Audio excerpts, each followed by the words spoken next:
Hello, je suis Léna, passionnée de bien-être, mieux vivre et spiritualité.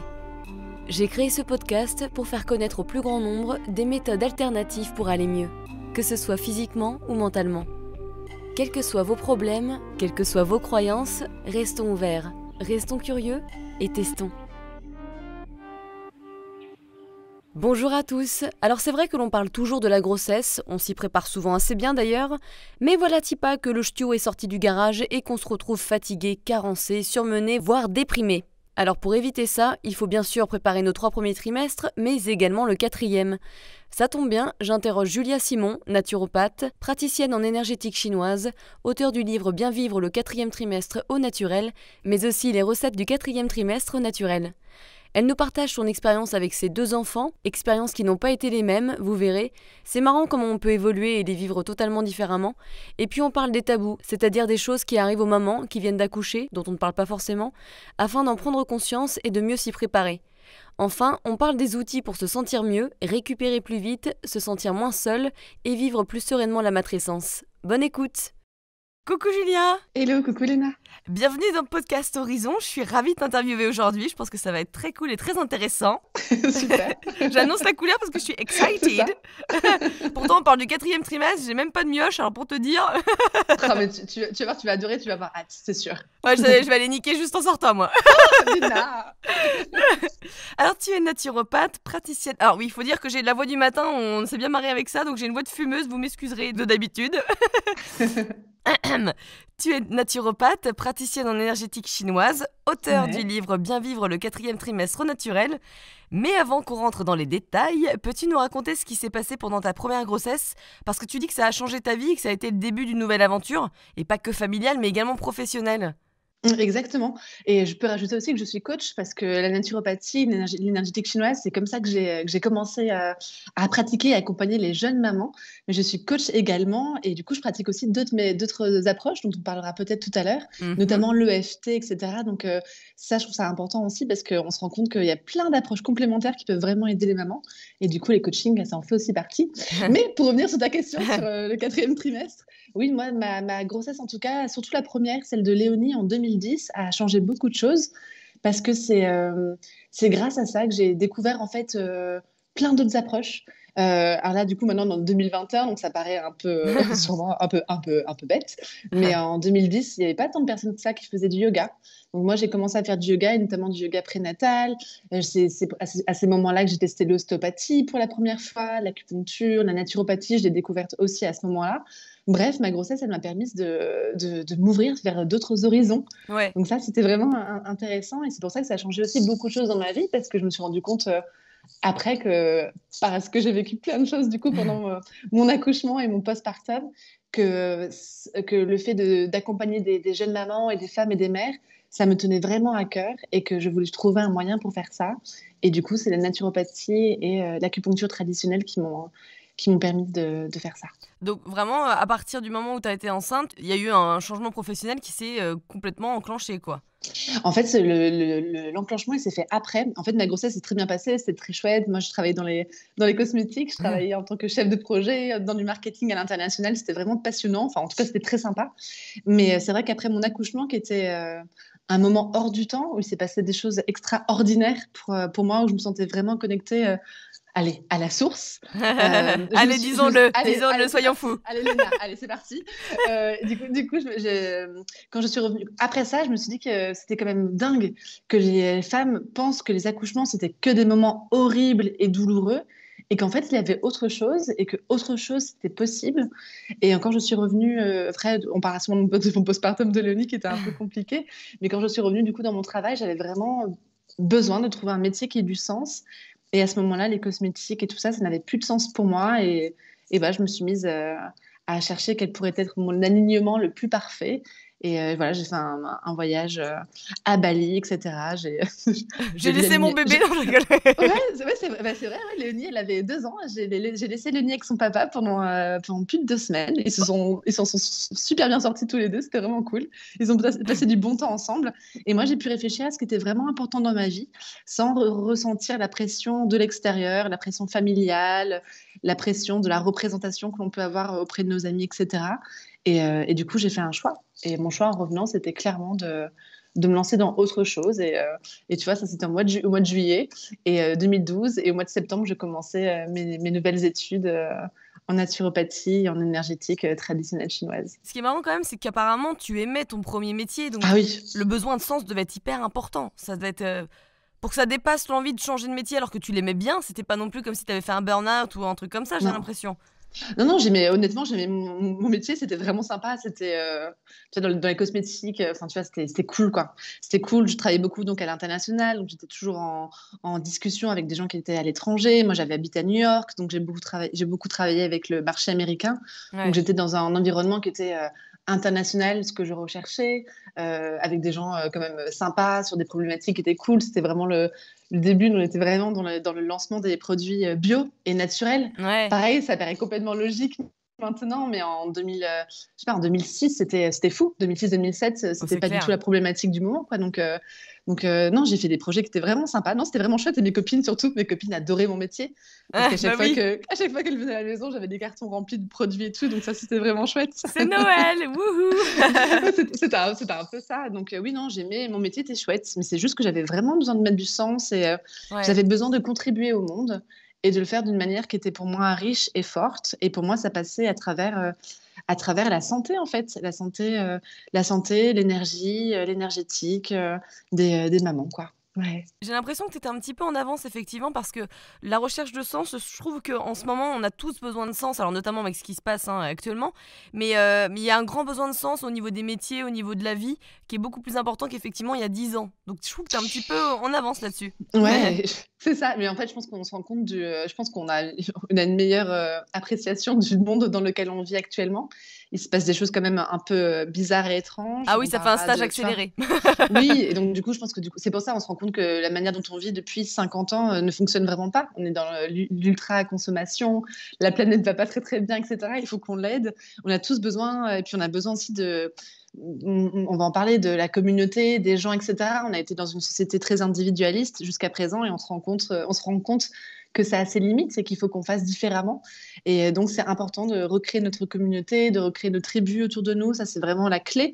Et donc, je pense qu'en effet, oui, là, maintenant, la recherche de sens, elle est importante parce qu'on se rend compte que si on continue comme ça, on va laisser un monde très triste pour nos enfants et qu'on va surtout dans le mur. Donc, je pense Ouais. que ça, c'est la base. Amen to that. Alors, donc, à la base, hein, aujourd'hui, on va parler du quatrième trimestre, mais pour Ouais. ceux qui ne savent pas, à quoi on fait référence quand on parle du quatrième Ah, trimestre? oui, t'as raison, c'est vrai. Bah, en fait, c'est ce moment un peu mystérieux après le troisième trimestre de grossesse. C'est le quatrième trimestre. En fait, ce mot-là, en fait, ça signifie que l'arrivée d'un enfant ne s'arrête pas à l'accouchement. Souvent, quand on est enceinte, la ligne d'arrivée, c'est l'accouchement et la naissance et la rencontre avec notre enfant. Mais en fait, le quatrième trimestre, c'est ce qui suit, en fait. C'est notre naissance à nous en tant que mère. C'est le fait de retrouver cet équilibre en tant que femme, en tant que mère, en tant qu'amoureuse, par exemple. C'est toute cette vie qui suit la grossesse. Et en fait, il se passe des choses pareilles, extraordinaires, exceptionnelles, difficiles, mais aussi douces. Et donc, c'est ce moment, en fait, dont on ne parlait pas du tout, et pareil, dont on ne parlait pas du tout il y a quoi, je sais pas, 4 5 ans. Ouais, Et, ouais. euh, et maintenant, pareil, les femmes se rendent compte que c'est pas du tout OK de mettre des tabous sur ces choses-là. Et je pense que le fait de parler de plus en plus du corps de la femme, du plaisir, de parler du patriarcat, etc., ça nous remet aussi dans une philosophie de vie où la femme a le droit aussi d'exprimer ce qui va et ce qui ne va pas. Et le fait d'encenser l'arrivée d'un enfant avec uniquement des moments positifs, qui existent bien évidemment et bien heureusement, et du coup de mettre sous le tapis toutes les choses plus compliquées. Ben ça, c'est difficile du coup pour les femmes qui vivent ces moments-là parce qu'elles ont la sensation d'être les seules à vivre ça.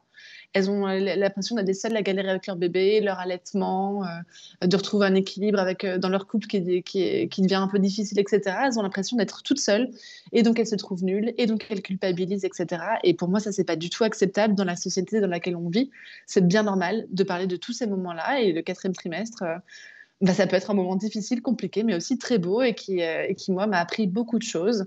Et je sens dans mes accompagnements que ça permet aussi aux femmes de se relier à des choses qui sont souvent plus grandes qu'elles, ou en tout cas des choses vers lesquelles elles n'étaient pas encore reliées. Et donc, moi, je trouve ça super riche. Et donc, je suis hyper contente de les accompagner dans ces moments-là. Ouais, mais c'est vrai qu'on en a bien besoin, hein. C'est d'ailleurs le but du podcast, hein, qu'on en sache encore plus sur le 4e trimestre. Super. Ouais, on va faire ça bien. Et on va faire ça bien, Léna. Allez, ouais, sauf ma voix, Allez. mais bon, ça c'est tout. Elle est parfaite. Ouais, je comprends, Roger. Et alors toi, comment tu l'as vécu le 4e trimestre? Est-ce qu'il y a des choses qui t'ont marqué, qui t'ont manqué, que tu aurais voulu savoir avant de le vivre? Ouais, moi, ce qui m'a beaucoup marqué, en fait, c'était ce sentiment. Alors, déjà, moi, déjà, ce qui m'est venu tout de suite le premier jour après avoir accouché de Léonie, c'est qu'en fait, j'étais pas préparée à ça. J'étais super prête pour mon accouchement. J'étais une championne olympique qui partait à son épreuve d'accouchement. Donc, j'étais hyper prête pour ça. J'avais révisé mes respirations. Enfin, j'étais au taquet.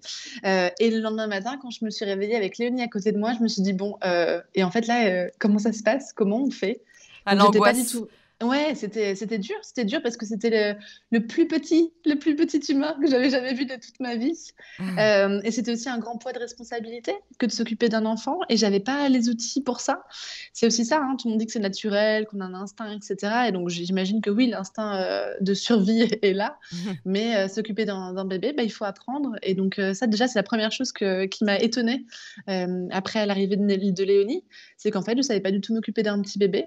Et je ne m'étais pas rendu compte aussi de la fatigue qui allait arriver après, des douleurs que l'on pouvait ressentir après l'accouchement. Pour moi, l'accouchement, c'était, après, d'après ce que j'avais entendu, hein, c'était la douleur à son paroxysme. Mais en fait, non, il se passe plein de choses aussi. Il y a des tranchées, il y a des contractions qui continuent.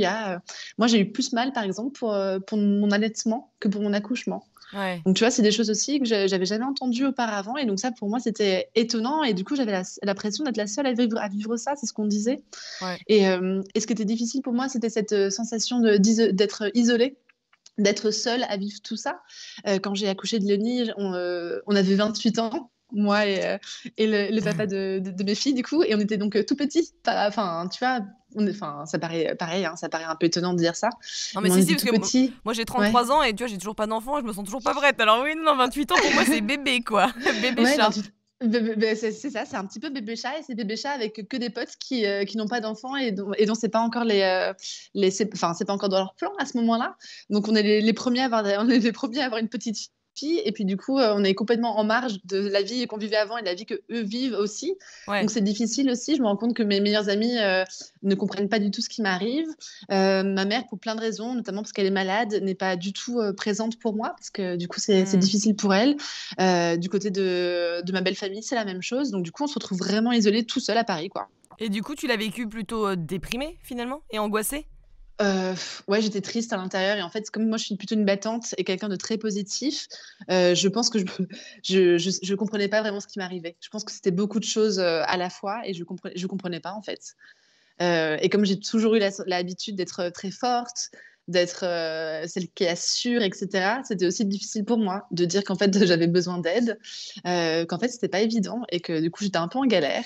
Et c'était difficile pour moi de me l'avouer à moi, qui suis une championne, de l'avouer aussi à mon chéri à ce moment-là, et du coup de l'avouer au monde, quoi. Donc Bah ouais, tout un travail ouais. personnel à faire effectivement, hein. Exactement, et pareil, c'est un peu en accéléré, et puis du coup, tu as surtout pas le choix, en fait, parce que dans ce moment-là, bah, il faut quand même que tu avances, et tu as Ouais. beau être fatigué, etc., bah, tu as quand même une petite fille qui est là, donc il faut s'en occuper, c'est bien normal. Ouais. Donc voilà, donc j'ai appris plein de choses, et donc c'est 2 ans après, tu vois, je fais ma reconversion professionnelle, et pendant ce temps-là, bah, du coup, je fais des études en énergétique traditionnelle chinoise, et là, en fait, je me rends compte que dans d'autres pays, comme notamment en Chine, bah, en fait, il y a des gens qui s'occupent vraiment des femmes pendant le postpartum. Ouais. Ils les abandonnent pas. Et même, c'est plutôt un moment où on honore la femme, etc. Et on s'occupe d'elle, on prend soin d'elle, on lui fait à manger, il faut qu'elle se repose. Les Chinois, ils appellent ça du coup le mois doré, le mois d'or. On l'appelle comme ça du coup en France maintenant. Ils appellent aussi la lune où on reste assise. Parce que du coup, pendant une lune entière, tu es censée rester assise ou allongée. Et en fait, là, c'est un nouveau monde qui s'ouvre à moi en me disant, mais en fait, on peut faire des choses. C'est pas, on peut faire des choses pour le postpartum. Waouh, c'est fou. Et donc là, j'ai commencé à m'intéresser vraiment à ça. Et quand j'ai eu ma fille 2 ans après, du coup, en 2014, En Chine? là, du coup... à Paris encore, mais du coup avec des choses peut-être plus chinoisantes. Ouais. Du coup, j'ai fait les choses différemment. Déjà, j'ai pris soin de moi pendant mon troisième trimestre pour faire les choses différemment. Bien évidemment, j'avais l'expérience de Léonie qui m'a énormément accompagnée parce que du coup, j'avais l'expérience d'une petite fille Ouais. déjà avant. Donc, les couches, tout ça, je maîtrisais à la perfection. Et je savais aussi que c'était important de se reposer. Donc, je me rappelle d'être restée vraiment dans mon lit pendant la première semaine, une grande partie du temps, quoi. Je me levais plus. Du coup, on avait pris 4 ans aussi, donc on n'était plus des bébés chatons de 28 ans, on était des bébés chatons de 32 ans, donc on commençait déjà à comprendre plus de choses. Et du coup, le papa de mes filles était beaucoup plus présent aussi, parce que lui aussi avait compris à quel point c'était important. Et puis, on était encore plus soudés qu'avant, etc. Donc, c'était des moments où je pouvais aussi plus me reposer. Lui prenait Emma en charge, etc. Donc, c'était vraiment, il y avait plus un travail d'équipe qui était là autour de nous. Et, et donc, c'était plus facile. Et donc, du Ouais. coup, ça change beaucoup de choses. Mais c'est Mm. vrai que c'est hyper angoissant, je pense à toutes les femmes donc déjà qui vivent une déprime postpartum et qui à côté de Ouais, ça se retrouvent toutes seules avec un bébé qu'elles ne connaissent pas et le c'est papa ça. qui va au boulot et le soir qui est fatigué. Mais je me dis mais Oh. mon Dieu, mais comment ça se fait? Même là on a 1 mois et demi en congé paternité maintenant? Alors, non, je crois que c'est que un mois, hein, pour Un l'instant, mois? hein, je Enfin, crois, mais il me même ça, semble. alors bien sûr c'est mieux que 10 jours, mais c'est rien quoi, je trouve c'est C'est rien rien du du tout. tout. Ça me fait limite pas plaisir quoi, je me dis mais un mois ça va passer en une vitesse, j'aurai encore la chatte en feu quoi, enfin tu vois? Ouais, c'est ça. Au bout d'un mois, c'est difficile parce que t'as pas forcément récupéré ta grossesse. En fait, c'est ça. On oublie souvent que la grossesse, c'est un moment qui peut être magique pour plein de femmes, mais pas pour d'autres. Et donc, il y a beaucoup de femmes qui, rien qu'à cause de la grossesse, sont déjà fatiguées. Un accouchement, c'est une épreuve sportive. C'est comme un Bah c'est ça. marathon. Ouais. Il y a des études qui montraient qu'on dépensait autant de calories que dans un marathon, etc. Enfin, c'est vraiment une épreuve. C'est hyper intense pour le corps. Et donc, on a besoin de récupérer. Et donc, c'est bien normal d'avoir quelqu'un aussi à côté de nous. Et puis juste quand on parle du concept d'avoir un enfant, de manière générale, avoir un enfant, c'est agrandir sa tribu avec une autre personne. Donc, on fait ça à deux. On fait pas ça toute seule, en fait, en Ouais. général. Hein, enfin, de manière, bien sûr, bien évidemment, il va y avoir des mamans qui vont élever leurs enfants tout seuls, etc. Mais de manière générale, on est un couple quand on a un enfant. Donc, c'est bien normal que l'autre participe Et qu'il soit présent. et qu'il soit présent. Et enfin, pour moi, ça fait partie d'une normalité. C'est comme ça, en fait. Mmh. Et en même temps, tu vois, on dit ça, et il y a quand même des pairs ou il y a quand même des entreprises dans lesquelles, déjà 2 semaines, on fait culpabiliser les futurs papas de prendre 2 semaines, d'être en 2 semaines off, parce que du coup, a priori, pendant 2 semaines, ils sont en vacances. Donc, Non mais sans déconner, c'est arriéré, c'est quand même, Donc c'est vraiment quelque chose de très spécial et c'est vraiment un changement de conscience qui doit se faire et je pense que ça part de nous aussi les femmes, en étant exemplaires et puis du coup en parlant ouvertement aussi avec notre compagnon, notre partenaire, en lui disant: «Écoute, tu vois là je vais être fatiguée», le prévenir en amont. Parce que oui, nous aussi on a besoin d'être prévenus, nous les femmes, comme quoi ça va être, intense aussi après, qu'on va avoir besoin sûrement de se reposer pour être vraiment bien et pour récupérer le plus facilement et le plus rapidement possible. Mais il faut aussi que nos partenaires soient au courant, parce que si eux ne se rendent pas compte de la tâche ou de la fatigue qu'il peut y avoir, forcément, s'ils ne se rendent pas compte, ils vont pas faire. Enfin, c'est bien normal qu'ils ne fassent pas plus attention, parce que pour eux aussi, quand ils regardent la télévision ou des films, quand une fois que le bébé est né, etc., tout le monde est content, c'est formidable, la mère est parfaite, le couple est parfait, tout va bien. Du coup, ils ne se rendent pas forcément compte non plus. Et puis eux aussi sont dans un mood où hormonalement, il n'y a pas grand-chose qui se passe non plus pour eux, enfin en tout cas pas autant que nous.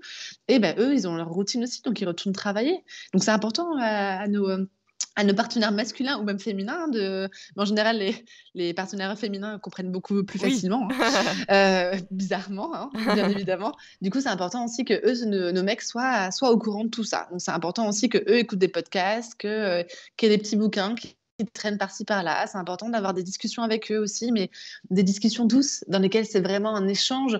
C'est pas nous qui posons nos nouvelles injonctions, du coup, parce que les injonctions, ça n'a jamais marché et ça marchera pas pour ça non plus, je pense. Et puis le fait aussi peut-être Donc, qu'ils se sentent impliqués, dès le début de la ah, grossesse en fait. mais oui, mais même exactement, pendant la grossesse, il y a plein de choses qu'on peut faire avec notre partenaire. Il y a des cours de préparation, il y a des ateliers de portage qui peuvent être super marrants à vivre du coup avec notre partenaire.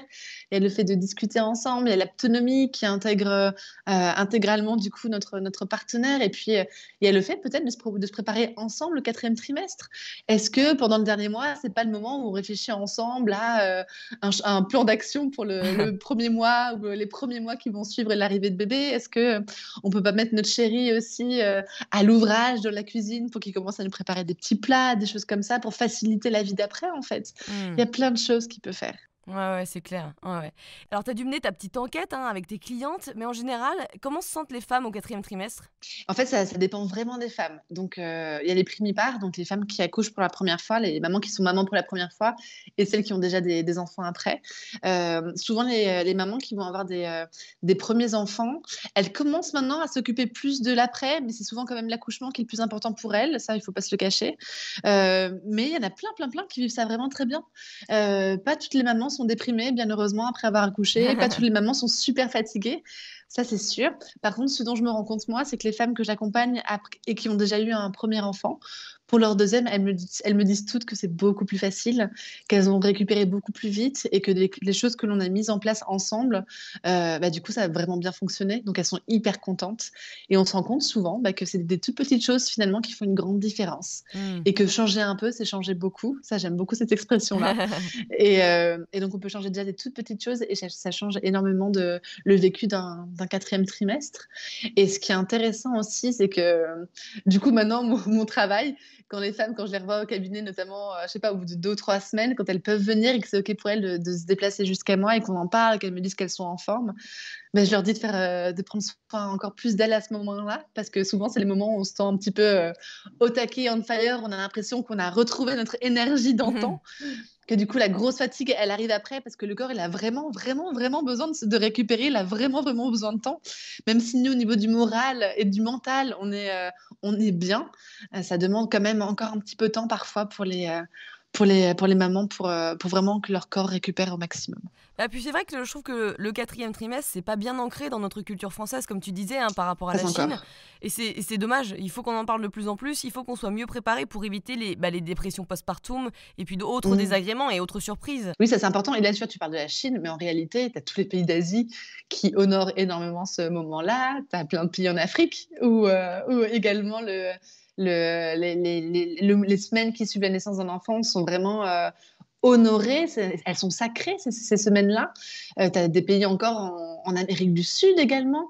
En fait, c'est vraiment notre monde occidental qui a oublié ça. Et puis, ça revient peut-être un petit peu avec ce qu'on disait au début de l'épisode, c'est qu'on est dans une société où ça va vite, où il faut être rentable, etc. Donc, il faut vite retourner au travail.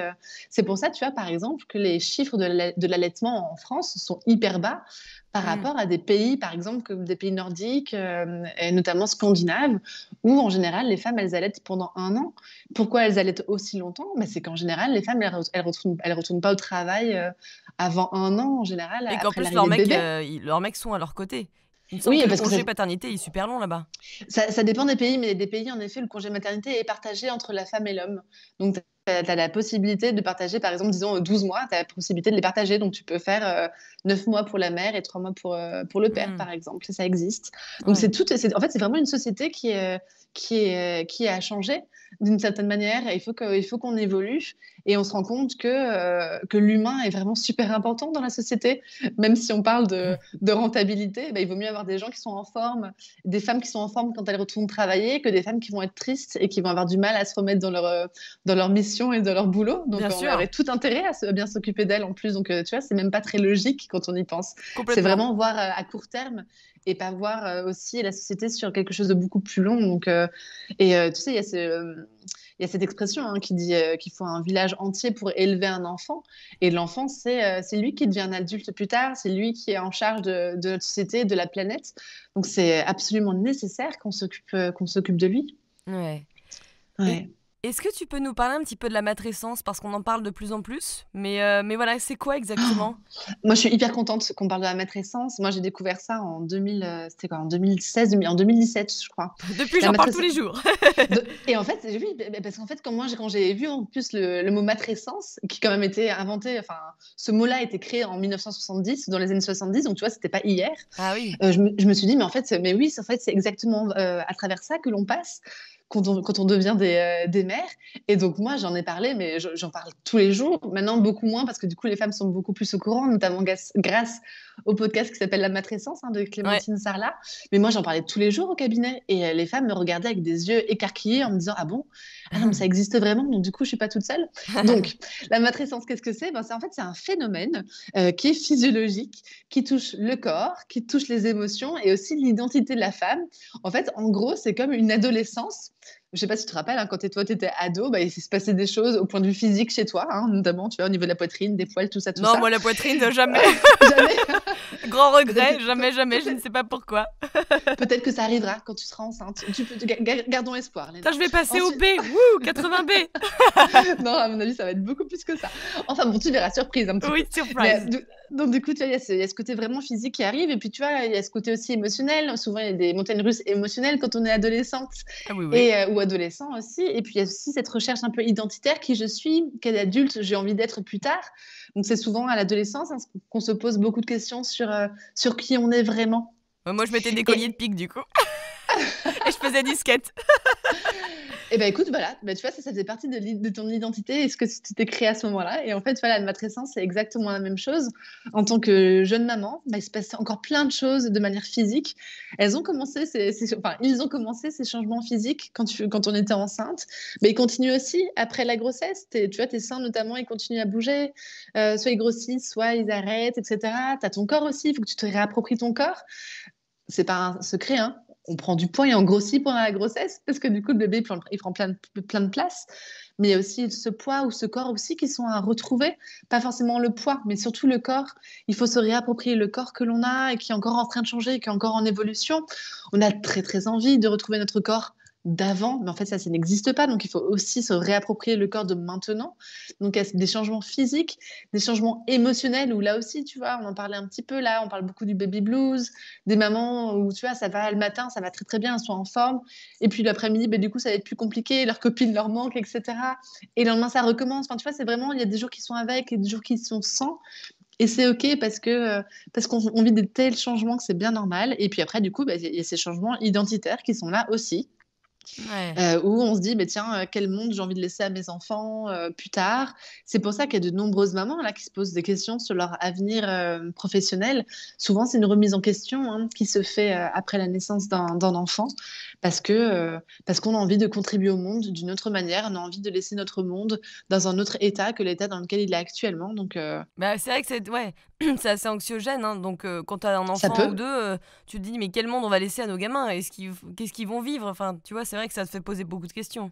Exactement, et moi c'est pour ça, tu vois, tu sais, je sais pas si tu sais, mais donc en tant que coach, j'ai ouvert j'ai co-créé un programme de coaching pour des doulas. Donc les doulas, ce sont ces femmes qui s'occupent des femmes, et je me rends compte que ces femmes-là, je sais pas, j'ai envie de te dire à 90%, ce sont des femmes qui ont déjà eu des enfants, parce qu'elles se rendent compte à quel point c'est important pour les femmes d'être soutenues dans cette période-là. Ouais. Et du coup, elles ont envie de participer aussi à ça, et du coup, elles veulent devenir doula.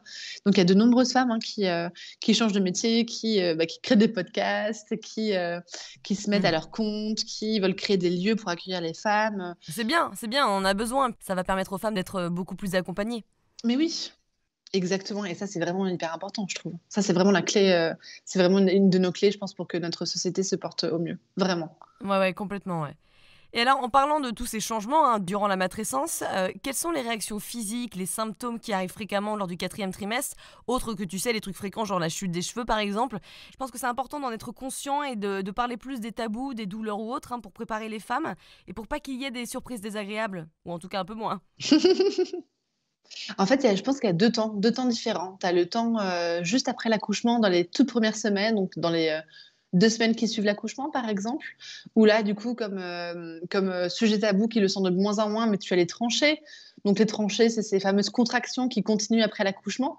Donc, souvent, les femmes, elles pensent qu'elles vont avoir juste des contractions pour expulser le bébé, mais en fait, non, ça continue après, parce que du coup, l'utérus doit retrouver sa place et sa taille. Et donc, du coup, ça peut être Et douloureux. ça dure combien de Et temps autant, environ? alors, en général, pour les femmes, ça a duré 3 4 jours. En D'accord. général. Mais en fait, tu vois, c'est intéressant parce que autant pour l'accouchement, tu es prête à avoir des contractions parce que tu te dis que ça t'aide et que chaque contraction est une vague qui te rapproche de la rencontre avec ton bébé, donc tu veux bien les supporter. autant après, tu vois, même psychologiquement et tout, c'est un peu dur, quoi. Ouais, ouais, ouais. C'est un peu dur d'avoir encore mal à ce niveau-là. Et la théorie, c'est que plus tu as d'enfants, plus ces contractions sont intenses.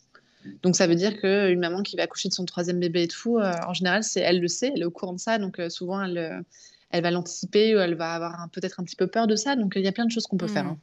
Ça, j'en parle dans mon livre, Bien vivre le quatrième trimestre naturel, mais il y a vraiment plein de choses. Après, il peut y avoir aussi les tranchées, tu sais. Alors, je sais pas si tu sais ça, du coup, parce que tu n'as pas encore d'enfant. Mais les tranchées, en fait, pardon, les lochies. Les lochies, ce sont ces pertes sanguines en fait, qui peuvent durer 2, 3, 4 semaines après l'arrivée de bébé. Et donc ça, Et c'est quoi ça? C'est le reste de quoi? Du placenta? exactement, ouais, c'est la muqueuse, c'est du reste c'est la muqueuse aussi Hmm. qui part. Et donc, du coup, ça crée des saignements. Et donc, moi, ça, je me rappelle que pour Léonie, ma première fille, ça, je l'ai appris par hasard en visitant la maternité, je sais pas, 2 semaines avant d'accoucher, parce qu'en plus, Léonie arrive un petit peu plus tôt que prévu. Donc, 2 semaines avant, j'ai appris que j'allais avoir mes règles pendant un mois d'affilée. Donc, c'est pas vraiment des règles, parce que du coup, tu vois, tu peux perdre beaucoup de sang, etc., notamment avec des caillots qui sont plus ou moins gros. Mais ça, tu vois, ce sont des choses que les femmes apprennent souvent au tout dernier moment. Donc, c'est important de le savoir. Bah oui, parce que tu peux t'inquiéter pour rien. Tu dis, oh là là, c'est quoi ces caillots? Tu te demandes s'il y a quelque chose qui est normal, quoi. Ouais, ouais. Exactement, donc souvent la question elle est posée à la sage-femme et les sages-femmes elles font un travail merveilleux, hein, à ce moment-là pour vraiment donner ces informations-là. Ce sont souvent des informations qu'elles donnent pendant les cours de préparation, Ouais. mais que les femmes oublient souvent, donc les sages-femmes font un super boulot aussi pour le rappeler. Mais voilà, tu vois, ça fait aussi partie des choses qui peuvent arriver, donc c'est pour ça qu'on a nos grosses culottes jetables, etc., nos slips jetables après l'accouchement. Et d'ailleurs, grâce à ce tabou-là, parce que du coup, tu sais, le hashtag mon postpartum, qui du Ouais. coup a fait fureur l'an dernier en 2020, en février 2020, ça faisait suite justement à des publicités. C'était pour le Super Bowl, je crois. Oui, Je c'est sais plus ça. Ouais, exactement. ouais, c'était Super Bowl. Super Bowl. Super Bowl, et avec cette publicité pour des protections pour les jeunes mamans qui avaient été du coup interdites parce que du coup c'était pas approprié de montrer ça à la télévision, alors que bon, quand même, toutes les mamans passent par là, Non, donc mais c'est c'était ça, vraiment exactement. inacceptable. Ouais, donc du coup, mon postpartum est né grâce à ça, donc ça, c'est vraiment, vraiment chouette. Ouais, Donc voilà, ouais. donc tu vois, les lochis, ça peut être ça, ça peut être aussi, tu vois, les cicatrices, on en parle beaucoup, mais les douleurs des cicatrices, les douleurs pour l'allaitement aussi, les crevasses, les candidoses mammaires. Il peut y avoir aussi plein de douleurs qui peuvent arriver aussi parce que le bébé a peut-être des tensions ostéo-crâniennes, par exemple. Donc, du coup, il prend moins bien le sein. Il y a des freins de langue aussi. Il y a plein de choses. En fait, quand on commence à s'intéresser à ça, c'est vraiment un nouveau monde qui s'ouvre. Vraiment, Plus tu vas te renseigner sur ces tabous, entre guillemets, moins il y aura de tabous, puisque de toute façon, tu seras un peu plus rassuré, puisque tu auras une meilleure connaissance de tout ce qui se passe après l'accouchement. Alors, ça dépend des femmes. Il y a des femmes chez qui savoir tout. Et ça dépend des femmes et ça va dépendre aussi des personnes qui vont te mettre au courant de tout ça. Si tu es avec une personne qui va être dans la bienveillance et qui va t'expliquer de manière factuelle ce qui se passe et qui va te donner aussi des solutions pratiques pour que tu vives ces moments-là de manière plus douce, ça, ce Mm. sont des femmes qui vont se sentir empuissancées et qui vont du coup aborder ces problématiques-là, entre guillemets, avec beaucoup de sérénité. Ouais. Si tu balances comme ça toutes ces problématiques-là en disant ah bah meuf, tu vas avoir des tranchées, tu vas avoir super mal, tu vas voir si ça va être horrible, tu vas voir si, tu vas voir ça, blablabla, là du coup tu crées de l'angoisse en plus. Et donc moi j'ai rencontré pas mal de femmes, parce que du coup la nouveauté c'est un peu ça, des femmes qui faisaient des rendez-vous avec moi parce que du coup maintenant elles avaient peur de leur postpartum. Elles Ah ouais, étaient merde. enceintes et elles avaient peur de ça. Donc tu vois, je pense que il faut toujours trouver ça un équilibre qui est à trouver. Mais je pense que suivant la manière dont c'est proposé suivant la manière dont c'est proposé, ça peut être angoissant pour plein de femmes. Oui, puis c'est bien d'en parler entre copines, mais si par exemple ta meilleure amie elle a eu un accouchement horrible et C'est qu'elle a eu ça, une dépression et parce que de base en plus ça n'allait pas avec son mec et que ça s'est révélé encore plus dur, c'est ça. voilà, t'auras un témoignage qui va être très angoissant alors qu'en réalité peut-être que sur plein d'autres personnes ça s'est bien passé parce qu'il y avait une meilleure communication. Puis tout est individuel, ton expérience n'est pas la même que celle de ta voisine. Moi par exemple j'ai une Exactement, jumelle, ça sera pas la même chose donc exactement. Et tu vois, et ça c'est ouais. intéressant. Et moi au cabinet, je vois plein de femmes qui ont des postpartum qui se passent très bien et elles sont calmes, tranquilles, sereines et c'est OK pour elle. Et donc, tu vois, c'est important aussi de parler du postpartum comme étant cette période de transition, en tout cas de cette matrescence, qui est vraiment une période de transition qui est complexe, qui peut être compliquée à certains moments, mais qui peuvent être aussi ces moments-là des moments de découverte sur soi. Moi, je bénis mon postpartum difficile avec Léonie parce que ça m'a ouvert vers d'autres choses. Grâce à ça, j'ai pu me poser des questions sur moi, sur ce que je voulais, quelle est la femme que je suis vraiment à l'intérieur, qui, a priori, est une femme beaucoup plus sensible que ce que je pouvais croire avant, qui est beaucoup Ouais. plus patiente que ce que je croyais avant aussi. Donc moi, j'ai découvert de magnifiques qualités que j'avais depuis toujours, mais qui ont aussi été mises en valeur grâce à ma matrescence. Et j'ai appris plein de choses grâce à ça. Donc, Mais c'est vrai que dans les difficultés, il y a toujours une sagesse qui en découle, hein. De toute façon, il y a un apprentissage pour s'en sortir tout qui le peut être temps. du coup, accéléré et voilà et c'est vrai que c'est super encourageant de se dire: «Bon, bah, voilà, ça a été compliqué la première grossesse, mais la deuxième, ça l'a été beaucoup moins parce que j'étais préparée, parce que j'ai appris plein de choses à accompagner mon quatrième trimestre» et aussi, c'est vrai ce que tu dis, il y a quand même le postpartum, ça a une mauvaise connotation. On parle souvent du postpartum comme si c'était la déprime, mais non, c'est la dépression postpartum, ça n'est pas le Non, postpartum. exact. Mais et tu vois, et c'est hyper intéressant, et je crois que ça fait partie de l'introduction que j'ai mise dans mon nouveau livre, là, Les recettes du quatrième trimestre naturel. Mmh. C'est qu'en fait, ma première phrase, elle commence par le postpartum. Et en fait, en l'écrivant, je me suis rendu compte que même quand j'ai écrit mon premier bouquin, postpartum, c'était pas trop un mot qu'on voulait vraiment mettre en avant, tu vois, sur la couverture. Au début, moi, je voulais mettre le mot postpartum sur la couve. Et Mmh. en fait, on s'était dit que ça pouvait faire peur aux femmes. Parce que les femmes, pendant longtemps, elles ont associé le mot postpartum et le mot dépression postpartum. Alors que ce sont des choses, mais complètement différentes. Le postpartum, on est obligé de passer par le postpartum. Postpartum, ça veut juste dire après accouchement. Donc on Exactement. passe tout après un accouchement. C'est obligatoire quand on accouche. Mais du coup, c'est la dépression, ça c'est autre chose. Et je me rends compte maintenant que le mot de dépression postpartum, les femmes commencent vraiment à intégrer comme une dépression, comme un moment de la vie qui ne va pas bien et dans lequel il faut vraiment qu'on s'en occupe et être vraiment accompagné par des personnes vraiment dont c'est le métier. Ça va être des sages-femmes, ça va être des psychologues, etc. C'est vraiment d'autres personnes qui vont devoir être là pour vous à ce moment-là. C'est autre chose que juste le postpartum. Le postpartum, on passe tous par ça et c'est OK, C'est comme dans chaque transformation, on a besoin d'aide extérieure aussi, hein. Bien sûr, on a besoin de tout le travailler temps. nous-mêmes, mais on a besoin d'être accompagné. On peut jamais. Moi, ma croyance, qui est peut-être une croyance limitante, hein, je sais pas, mais c'est qu'on peut jamais avancer aussi vite que quand on est accompagné par quelqu'un. Rien que le fait que ça t'apporte du recul. Exactement, tu vois, on a des zones d'ombre dans lesquelles aussi des fois on n'a pas trop envie d'aller. La personne en extérieur, enfin l'autre personne peut peut-être nous montrer ces zones-là et peut-être mettre de la lumière dessus. Bien Donc sûr. ça, c'est un beau cadeau aussi. Donc moi, je pense que, et tu vois, donc le fait d'accompagner, ça veut dire aussi que l'on vit les choses de manière peut-être plus douce, ou en tout cas, on les comprend mieux. Ouais. Mais le fait d'être accompagné de manière générale, pour moi, dans le quatrième trimestre, c'est un essentiel, c'est la base. On est censé être accompagné par notre partenaire, on est censé être accompagné aussi par notre sage-femme. Euh, les sages-femmes, elles ont des métiers qui sont vraiment difficiles parce que elles aussi, elles ont des temps qui sont impartis aussi pour des réunions, pour leurs rendez-vous, etc. Elles viennent à la maison un nombre de fois limité, etc. Donc après, qui est-ce qu'on peut avoir autour de nous pour nous aider? Ça peut être notre mère, si on a la chance d'avoir une maman qui est près de nous, ça peut être notre belle-mère, ça peut être notre cousine, nos amis, nos voisins. On peut vraiment créer une communauté autour de nous. Et bien sûr, moi, il y a un métier que j'adore, je viens de t'en parler, je t'en ai parlé, mais c'est les doulas. Les doulas, elles sont là aussi pour tenir l'espace pour ces femmes qui ont besoin de déposer aussi plein de choses sur ce qu'elles vivent. Et je pense vraiment qu'on a besoin de ça. Euh, Une équipe il y de a pas... choc, quoi. Ouais, une équipe de ça, tu sais, je sais pas si tu as vu, mais il y a quelques mois de ça, il y avait un slogan, c'était une femme, une sage-femme, qui a été mis en avant pour vraiment rappeler à quel point c'était important, notamment que dans les salles d'accouchement et tout, il y ait qu'il y ait une sage-femme pour une femme, pour que la femme puisse aussi être bien accompagnée pendant son accouchement et pendant la naissance. Moi, j'ai envie de dire que pour le quatrième trimestre, c'est une femme, une sage-femme, une doula et une tribu. Les femmes, elles ont vraiment besoin d'être entourées par des professionnels, par des gens qui sont autour d'elles, qui sont aussi des personnes qui vont avoir du recul et qui vont pas mettre leurs histoires personnelles sur la manière dont tu vas toi être accompagnée en tant que jeune maman. Là, tu disais très justement d'ailleurs, oui, c'est vrai que tu vois, imagine ta copine, elle a un accouchement qui se passe mal, ou elle a un allaitement qui se passe mal, elle est frustrée parce que du coup, son allaitement s'est mal passé, elle a malheureusement été obligée d'arrêter parce qu'elle aurait bien voulu continuer plus longtemps. Parfois, parce que ça arrive, une personne qui a vécu ça, elle va avoir peut-être un peu de frustration, elle va avoir une histoire à elle, et sans le vouloir pour pas faire de mal, mais elle va le transposer sur sa meilleure amie.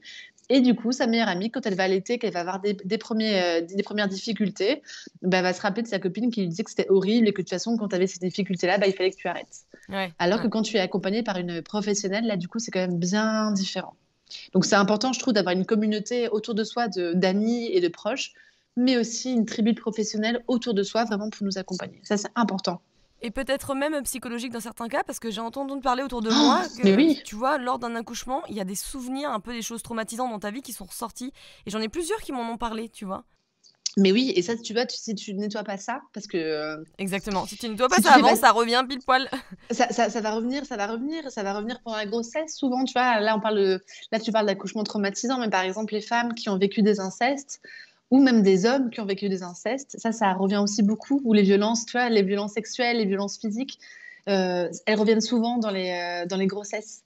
Souvent, tu vois qu'il y a des femmes qui vont avoir des grandes difficultés aussi émotionnelles pendant ce moment-là, des pères, des futurs pères, qui vont avoir aussi des souvenirs traumatisants et traumatiques qui vont remonter à ce moment-là. Donc, c'est hyper important de pouvoir être bien accompagné.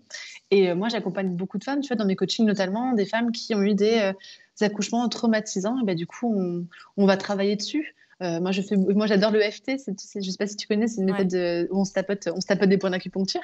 Ouais, non, je trouve ça hyper efficace. C'est hyper efficace et du coup, ça marche très très bien pour ça aussi, pour tout ce qui est pour les accouchements, pour ce qui s'est passé même après l'accouchement. Tu vois, moi j'ai accompagné déjà des femmes qui avaient des enfants qui avaient dû être ramenés en néonat, par exemple, des bébés tout qui ont malheureusement qui sont partis trop tôt. Et c'est important de pouvoir travailler dessus pour faire circuler les émotions. Donc oui, tu peux avoir un travail psychologique, bien évidemment, mais tu peux aussi avoir un travail énergétique parce que, comme le disent les Chinois depuis des millénaires, bah, du coup, le déséquilibre arrive quand l'énergie arrête de circuler. C'est là que les maladies arrivent Bah, hein, bien pour sûr. eux. Et donc, du coup, pour moi, pour accompagner émotionnellement des femmes, je trouve que l'EFT, par exemple, ça peut être un très beau moyen aussi pour des femmes d'exprimer oralement ce qu'elles ont vécu et également, du coup, faire circuler l'énergie pour éviter que ça reste coincé. La suite la semaine prochaine.